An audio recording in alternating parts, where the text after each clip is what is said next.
하늘 가족 여러분, 2021년 새해 복 많이 받으세요. 말씀을 통해 하늘의 생명과를 먹는 행복한 시간이 되었습니다. 2021년 첫 교과 공부 시간입니다. 2021년 일기에는 구약의 복음서인 이사야서를 공부할 것입니다.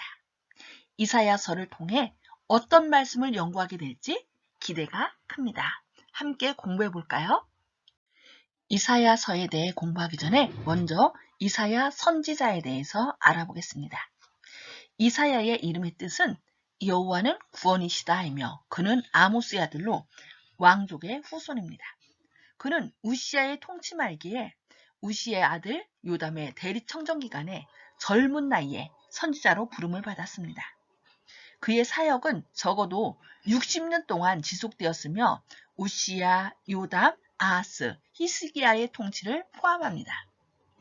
이사야가 BC 686년에 단독 통치를 시작한 므낫세에 관해 전혀 언급하지 않았다는 점과 므낫세가 하나님께 끝까지 충성한 사람들을 학살할 때 이사야가 먼저 학살당한 사람 가운데 한 사람이었다는 사실은 그의 봉사기간이 BC 686년 히스기야의 사망 직후에 끝났음을 암시합니다.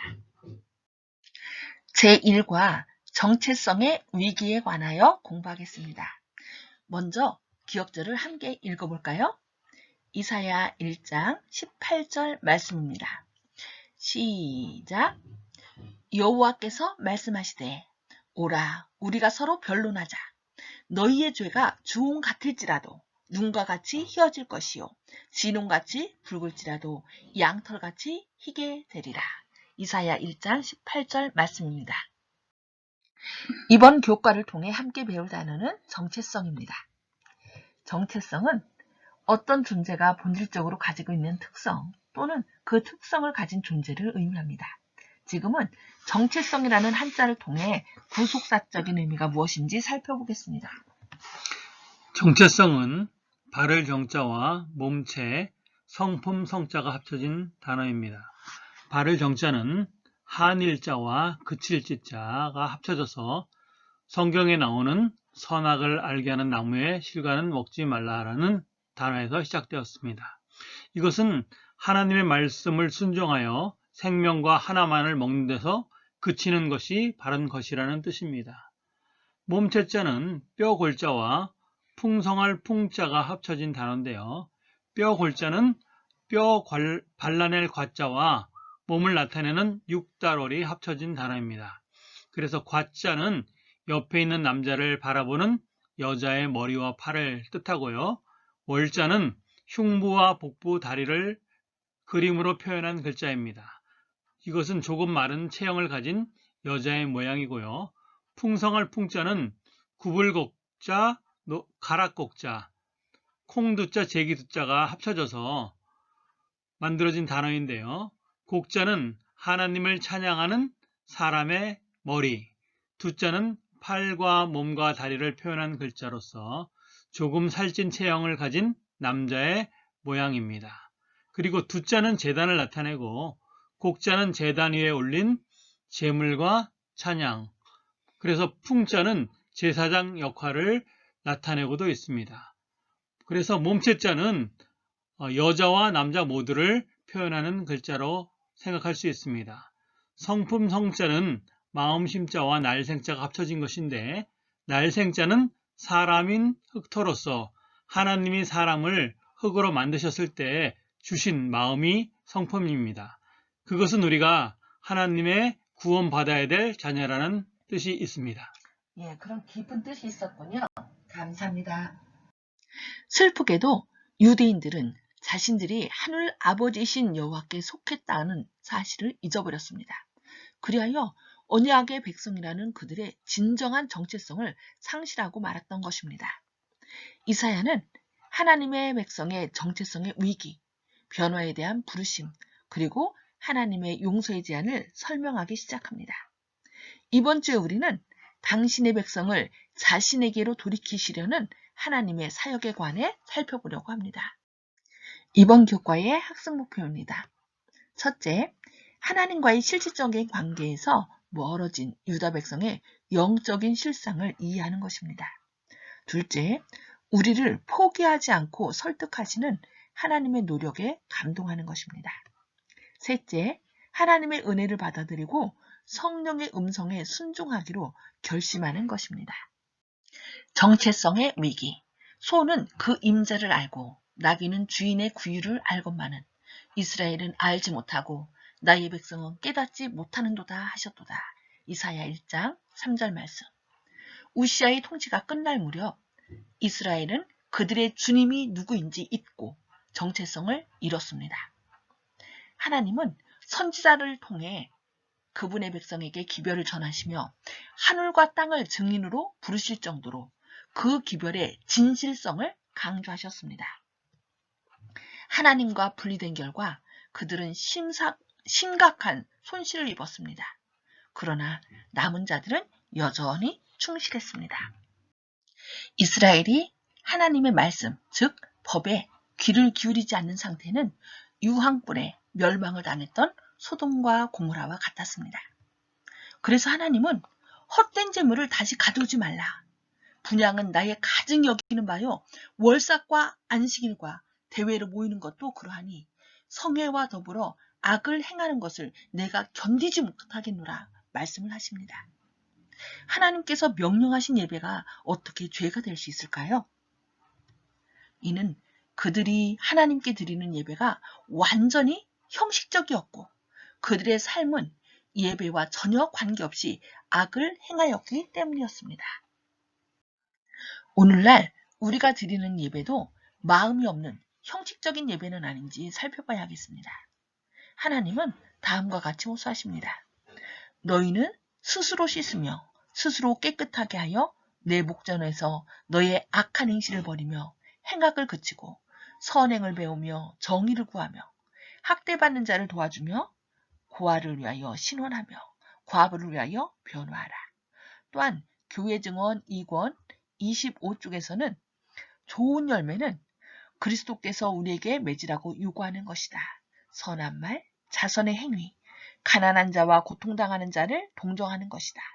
실의와 슬픔으로 눌린 마음을 동정하게 되고 궁핍한 자에게 나누어주며 벗은 자를 입히며 나그네를 집안에 들이고 마음으로 받아들이면 천사들은 매우 가까이 머물 것이며 하늘에서는 응답의 선율이 울려 퍼질 것이라고 말씀하고 있습니다. 용서에 관한 변론. 오라, 우리가 서로 변론하자. 너희의 죄가 주홍 같을지라도 눈과 같이 희어질 것이요 진홍같이 붉을지라도 양털같이 희게 되리라. 이사야 1장 18절 말씀. 하나님은 피고인 유다 백성에게 계약 위반의 확실한 증거를 제시하시면서 개혁하라고 호소하십니다. 이 호소는 희망이 있음을 암시합니다. 하나님은 이스라엘 백성의 손에 묻은 피 묻은 붉은색을 그분의 순결한 흰색으로 바꾸기를 원하시며 그분은 우리의 죄를 용서하고 우리의 마음을 정화하시기를 원하십니다. 그분이 오라 우리가 서로 변론하자고 말씀하실 때 우리는 자기 백성을 여전히 설득하기를 바라시며 그들이 얼마나 타락했는지 그 악한 길에서 돌이켜 회개하기를 바라시는 하나님을 볼 수 있습니다. 그분은 우리에게 그와 함께 회개할 의도로 그에게 나오라고 요구합니다. 우리가 진정으로 용서를 받아들일 때 우리의 마음은 변합니다. 용서의 필요성을 인정하면 하나님께서 우리를 위해 갖고 계신 모든 것을 받아들일 준비가 된 것입니다. 선택할 수 있는 기회. 너희가 즐겨 순종하면 땅의 아름다운 소산을 먹을 것이요 너희가 거절하여 배반하면 칼에 삼켜지리라. 여호와의 입의 말씀이니라. 이사야서 1장 19절로 20절 말씀. 그 백성이 하나님께 자원하여 순종하면 그들은 땅의 아름다운 소산을 먹을 것입니다. 그러나 용서와 회개의 제안을 거절하고 그분을 배반하면 칼에 먹힐 것입니다. 왜 하나님은 우리 앞에 복과 저주를 두시고 그중 하나를 선택하라고 하실까요? 하나님께서는 우리를 자유의지를 가진 존재로 창조하셨기에 선택하라고 하십니다. 자원하는 마음이 아닌 강제로 하는 행위는 사랑이 아니기 때문에 하나님은 기뻐하지 않으십니다. 우리가 스스로 선택하여 복을 누리실 것을 원하시는 것입니다. 우리가 어떤 죄를 지었던 하나님으로부터 얼마나 멀리 떨어져 있든 상관없습니다. 하나님의 은혜에는 한계가 없습니다. 우리가 어떤 상태에 있든지 그분을 선택하면 그분은 항상 우리를 기꺼이 용서하십니다. 불길한 사랑의 노래. 나는 내가 사랑하는 자를 위하여 노래하되 내가 사랑하는 자의 포도원을 노래하리라. 내가 사랑하는 자에게 포도원이 있으며 심히 기름진 산이로다. 그분은 이 비유를 말씀하시므로 사람들이 각자의 모습을 객관적으로 보고 그들의 상태를 인정하도록 도와주십니다. 여러분은 극상품 포도를 맺고 계십니까? 아니면 들포도를 맺고 계십니까? 우리가 죄를 지어 들포도를 맺을 때 하나님은 즉시 그분의 보호를 제거하고 우리를 파괴시키므로 우리를 그분으로부터 끊어버리지 않으십니다. 그분은 끈기 있게 용서받을 기회를 기다리시며 반응할 가능성이 남아있는 한 계속 우리에게 호소합니다. 제발 나에게 돌아와라. 네가 회개하여 돌이키면 나는 너를 용서할 거야. 그리고 구원받아라. 그러나 우리가 지속적으로 성령의 음성에 거역하는 것은 매우 위험한 일입니다. 하나님의 용서는 무한하지만 돌아올 수 없는 지점, 즉 성령의 음성을 계속하여 거부하면 그 죄는 용서받을 수 없기 때문입니다. 그래서 히브리서 3장 13절에 이렇게 권면합니다. 오직 오늘이라 일컫는 동안에 매일 피차 권면하여 너희 중에 누구든지 죄의 유혹으로 강팍해 됨을 면하라. 그래서 여러분 주변에 친구나 또 가족이나 주님께로 돌아오는 것을 계속 거역하고 있다면 성령님께 간절히 기도하시기 바랍니다. 주님, 누구누구가 그 마음이 강팍하게 되지 않도록 주님 역사해달라고. 이렇게 마음이 강팍하게 되면 결국은 하나님 곁을 떠나가게 된다는 것을 꼭 기억하시기 바랍니다. 하나님께서 우리를 놓는 것이 아니라 우리의 강팍함이 스스로 하나님의 손을 놓게 되는 것입니다. 더 깊은 연구를 위해 정로의 계단 43, 44쪽 말씀입니다. 하나님의 정부는 사단이 주장하는 바와 같이 맹목적 굴종이나 무리한 제재 위에 세워진 것이 아니다. 하나님의 정부는 이지와 양심에 호소한다. 오라, 우리가 서로 변론하자 함은 조물주께서 그가 만드신 피조물들에게 하신 초청이다. 하나님께서는 당신의 피조물들의 의사를 강제하시지 않으신다. 그는 단 마음과 이성적으로 하지 않는 경배는 받으실 수 없다. 다만 억지로 굴종하는 것은 마음과 품성의 진정한 개발을 방해할 것이요. 사람으로 한갓 자동인형이 되게 할 것이다. 이것은 조물주의 뜻이 아니다. 그는 당신의 창조력의 극치인 사람이 가능한 최고 한도까지 발달되기를 원하시는 최고의 축복을 우리 앞에 놓으셨다. 그는 당신의 뜻을 우리 안에서 이루시기 위하여 우리 자신을 당신께 바치기를 청하신다. 우리가 하나님의 자녀의 영광스러운 자유를 누리기 위하여 죄의 속박에서 놓이고 못 놓이게 되는 것은 우리 선택에 달렸다. 이번 교과의 결론입니다. 이사야서는 백성의 반역에 대한 하나님의 불쾌한 심정을 표현합니다. 그러나 그 기별의 밑바탕에는 소망이 짙게 깔려 있습니다. 이사야의 이름의 뜻은 여호와는 구원이시다입니다. 하나님은 승리하실 것입니다. 그러므로 그분과 함께함으로 살기를 택하든지 그분께 반역함으로 멸망하든지 선택은 우리의 몫입니다.